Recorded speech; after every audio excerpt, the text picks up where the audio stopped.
नमस्कार दोस्तों, all India anganwadi news channel की आज सुबह की सच्ची खबरों में आप सबका स्वागत है। फटाफट वीडियो को लाइक करिए और जिन्होंने भी अभी तक अपने चैनल को सब्सक्राइब करके बेल नहीं दबाया था तो सब्सक्राइब करके बेल दबा लेना ताकि हर जानकारी आप तक समय से पहुंच जाए।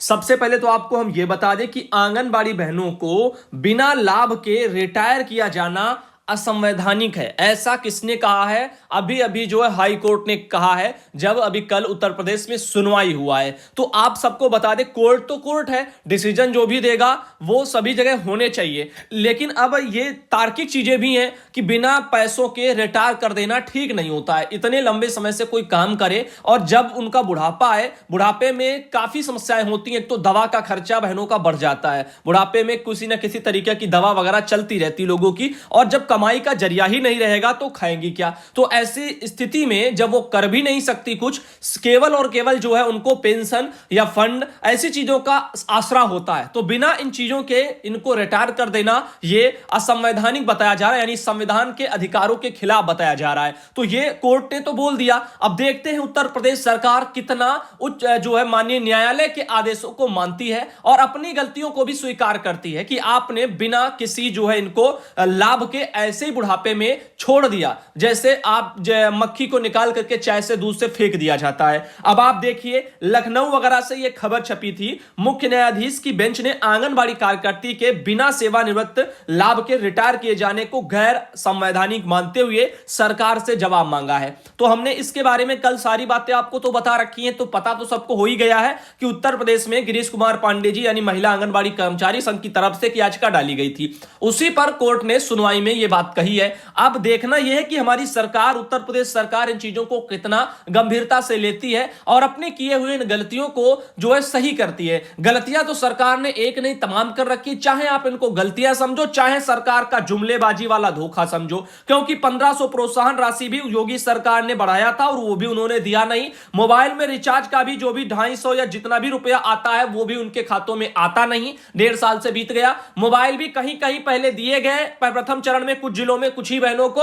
उसके बाद बाकी बहनों को देने के लिए सरकार ने जरा भी प्रयास किया नहीं। उसके अलावा बताते हैं और भी तरह से पैसों की वसूलियां होती है, कभी ये फीडिंग कभी वो फीडिंग, और इसके अलावा अन्नप्राशन गोद भराई पोषण कार्यक्रम भी मनाए जाते हैं। पैसा ऊपर से उन चीजों के लिए फंडेड होता है, लेकिन आंगनबाड़ी बहनों के खातों में उनका कहना है कि वो पैसा भी पहुंचता नहीं। अब आपको बता दें, ऐसी एक नहीं दो नहीं सैकड़ों जो है उनके सामने समस्याएं हैं। एक समस्या योगी सरकार की ही क्रिएट की हुई है, जो कि है पोषाहार वितरण की। अभी तक पोषाहार आता था पैकेट वाला, दलिया वाला, वो आराम से लाभार्थियों को कम से कम पहुंच तो रहा था। उत्तर प्रदेश सरकार ने उसको भी बंद करवा दिया और जब से इनकी सरकार आई है तब से कई बार पोषाहार भी बंद कराए गए। खैर, इन चीजों को हम पीछे छोड़ते हैं, कच्चे राशन पर बात कर लेते हैं 1 मिनट। यहां पर राशन में आप सबने देखा कि 1 महीने का दे दिया गया, वो भी आधा अधूरा राशन दे दिया गया, कुछ ही लाभार्थियों को दिया गया और यह बोला गया कि अगले महीने से सबको मिलने लग जाएगा। अभी जितने का नाम ऊपर से आया उतनों को देना है। चलो ठीक है, 1 महीना बीता, 2 महीना बीता, 3 महीना बीता, चौथा महीना चल रहा और अभी तक केवल 1 महीने का आधा अधूरा राशन ही लाभार्थियों को मिल पाया है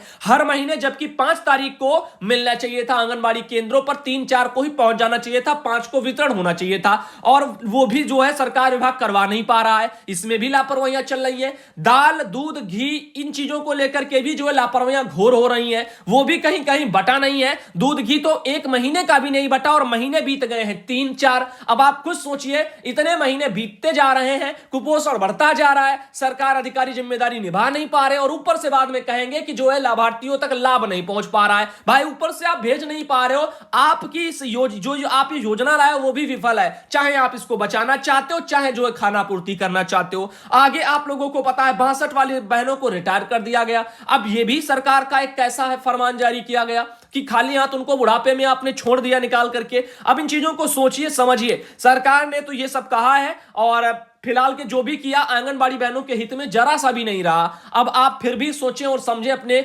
अधिकारों को पहचानें और उसके लिए लड़ना सीखें। कम से कम जितना अत्याचार बहनों से होगी उतना ही अत्याचार आप पर किया जाएगा। आगे आप लोगों को बता दें, आप लोगों को प्रमोशन का इंतजार रहता है। प्रमोशन भी 2017 से 2021 चलने लग गया, अभी तक प्रमोशन की प्रक्रिया नहीं विभाग पूरी करवा पाया। आखिर क्यों? क्योंकि लापरवाह अधिकारी हैं, उन्होंने चीजों को समझा ही नहीं और सही समय से सारी चीजें करते ही नहीं है। वरना कुछ नियम कायदे कानून बनाओ, समय से इन चीजों को करो, तमाम लोगों की जो है जन्म तिथियां निकल जाती हैं, उनकी उम्र निकल जाती है, प्रमोशन के दायरे से बाहर हो जाती है, उनके उन हक को आप क्यों छीन रहे हो? इन चीजों को समझिए। इसके अलावा भी बहुत सारे मुद्दे हैं, शोषण के ही हैं, लेकिन कहें किससे जब कोई सुनने वाला ही नहीं है। जब योगी आदित्यनाथ जी भी पैसा बढ़ा करके कुछ नहीं सुनते हैं और झूठा जो है यहां पर बोल करके चले जाते हैं, पैसा वो मिलता नहीं है। उसके अलावा रिटायरमेंट भी 50-60 बहनों का 50-60 हजार बहनों का कर देते हैं, बिना सोचे समझे, बिना उनको लाभ दिए बुढ़ापे में कि ये अपना जीवन यापन कैसे करेंगी। अब आगे आपको ले चलते हैं। ये देखिए एक आदेश आया था 27 जनवरी को निकला था। ये निकाला है राज्य पोषण मिशन उत्तर प्रदेश से और उत्तर प्रदेश के सभी जनपदों के जो है डीपीओ को भेजा गया था।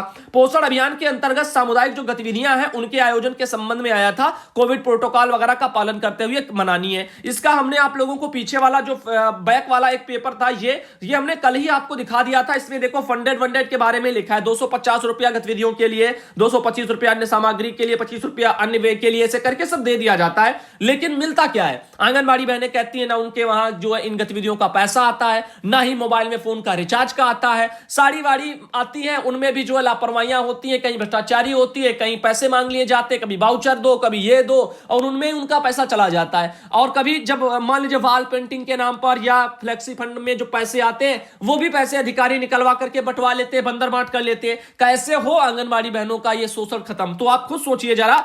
आगे देखिए, आंगनबाड़ी उषा देवी बहन है जिला सीतापुर से, उन्होंने मुझे ये लेटर भेजा था। इनके अलावा देखो ये एक बहन है औरैया से स्नेहलता बहन, इनको देखो टीका लग गया है। ऐसे और भी लोगों को लगा है। और एक बात जानकारी और बता दूं, आज मेरी माता जी को भी टीका लगेगा और आज उनको लगवाने के लिए जाएंगे, तो डरने की बात है नहीं। बाकी लोग जो हमसे सवाल करते हैं कि भैया टीका लगवाएं कि ना लगवाएं, तो लगवाइए, दिक्कत की बात कोई नहीं है। इतने लोगों का हमने फीडबैक भी लिया और बताया कि सब बहनें ठीक है, किसी को दिक्कत नहीं होती है, तो आप लगवाएं। अगर आपको कमजोरी वीकनेस लगता है तो खा पी लें अच्छे तरीके से और जाएं। जैसा हम 2 दिन पहले से आपको बता रहे, समझा रहे। आगे चलते हैं और बताते हैं आपको। ये एक लेटर आया है बिहार सरकार का, देख लीजिए बिहार की बहनों, 28 तारीख को निकला है। और बिहार में भी कच्चे राशन को लेकर ऐसे ही समस्याएं हैं। कच्चे राशन वितरण में अन्य तरह की भी है, मोबाइल की भी है, यानी शोषण जहां है हर एक राज्यों में सेम है। तो नाम भले ही ना ले पाए हम किन राज्यों की बात कर रहे हैं, लेकिन कम से कम इन शोषण के खिलाफ लड़ तो रहे हैं। आंगनबाड़ी बहनों की कम से कम आवाज तो डेली उठ रही है। अब इसको आप लोग सपोर्ट जितना करो वो आप पर डिपेंड करता है। चाहे लाइक करके जाओ, शेयर करके जाओ, चाहे भैया डिसलाइक करके जाओ, क्योंकि लड़ आपके लिए रहे, बोल आपके लिए रहे, आपके हक में बोल रहे हैं। और फिर भी अगर आप इसका सपोर्ट ना कर पाओ तो फिर ये आपकी गलतियां हैं, हमारी नहीं है। क्योंकि हम जितना कर्तव्य निभा रहे हैं, न्यूज चैनल कोई इतना कर्तव्य आपका नहीं निभाएगा। निदेशक महोदय का बिहार में एक लेटर देखिए निकला है और इसमें इन्होंने लिखा है कि स्पष्टीकरण वगैरह मांगा गया है। किन किन जिलों में? अररिया जिले में, आरा जिले में, गया जिले में, कटिहार जिले में, माधेपुरा जिले में, पूर्वी चंपारण जिले में, पटना में, सहरसा में और सुपौल में। इन जिलों में स्पष्टीकरण मांगा गया, यानी जवाब वगैरह मांगा गया है। अब देखिए इसमें क्या है,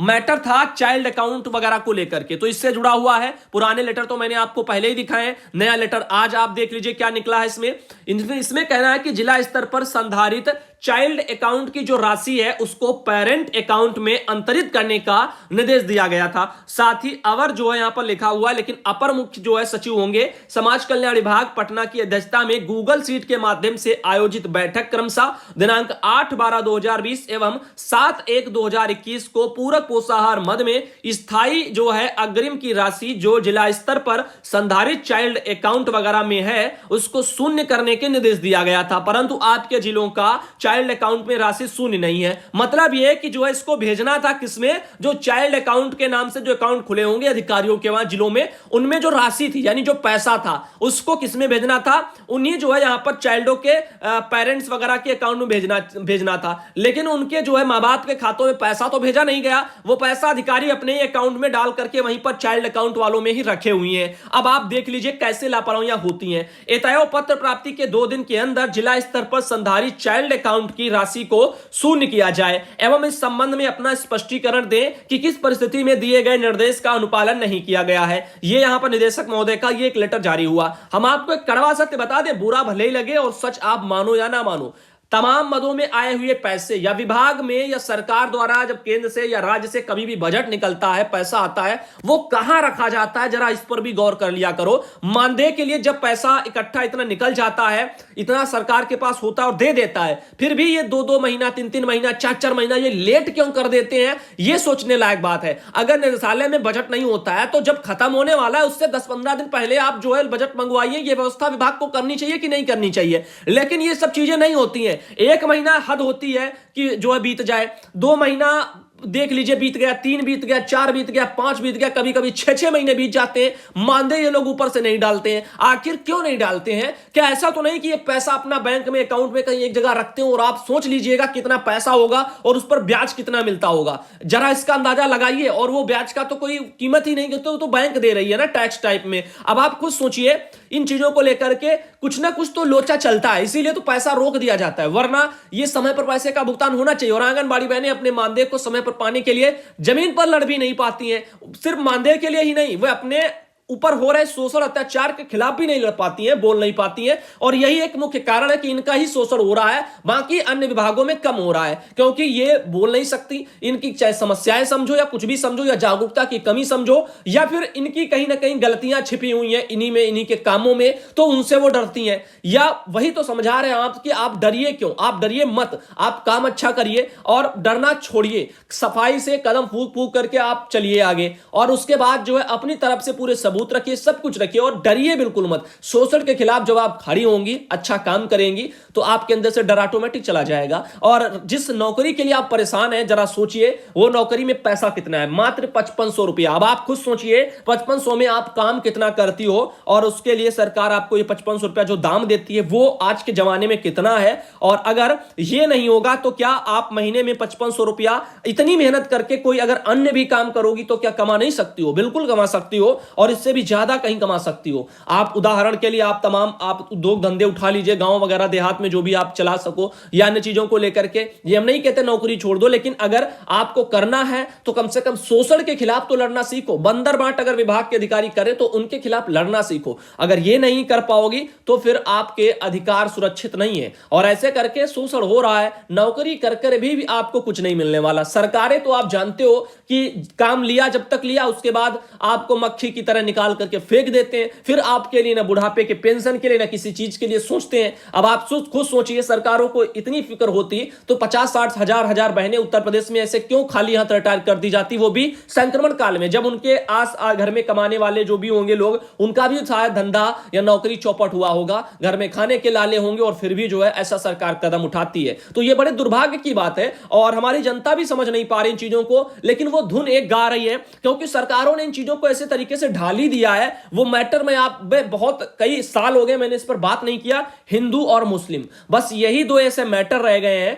जिन पर सरकार ऐसे ही जो है लड़ती रहती है और लड़ाती रहती है। लोगों की मानसिकताओं में बहुत बड़ा बदलाव कर रखा है। हर इंसान एक दूसरे को गलत नजरों से ये दोनों देख रहे हैं, पता नहीं क्यों, पता नहीं इनके अंदर क्या है जो इनका इन्होंने ले लिया और इनका इन्होंने ले लिया। भैया किसी ने किसी का नहीं लिया है, ये आपकी सोच है। आप अच्छे हो तो जग अच्छा है, जब आप ही अच्छे नहीं हो, आपके अंदर अगर कूड़ा भर दिया गया है लड़ाई का, द्वेष का, इन चीजों का, तो फिर आपका ये दिमाग से ये खराबियां कोई निकाल नहीं सकता। इसको आपको ही निकालना, इसको आपको समझना पड़ेगा। समझेंगे तब आप, जब आप दोनों जो है तराजू में बराबर बराबर तौल करके चीजों को देखेंगे, कमियों को, अच्छाइयों को, फिर आपको पता चलेगा कि कहां से गड़बड़ियां होती हैं। और इतना दिमाग है नहीं सबके पास कि वो समझे कि जब भी आप देखते हो दंगे हो या कुछ भी हो तो वो कब कब होता है। चुनाव के एंड टाइम पर ये चीजें कराई जाती है, चुनाव से जस्ट पहले, ताकि जनता का थोड़ा बहुत रुख इधर उधर मोड़ा जाए। हम कड़वा सत्य बोलते हैं, इन मुद्दों पर बात नहीं करते क्योंकि राजनीति वाली है और हम ये करना नहीं चाहते। अब हमने स्टार्टिंग किया था स्टार्टिंग में, लेकिन नतीजे कुछ नहीं आए, लोगों का उतना सपोर्ट नहीं मिला।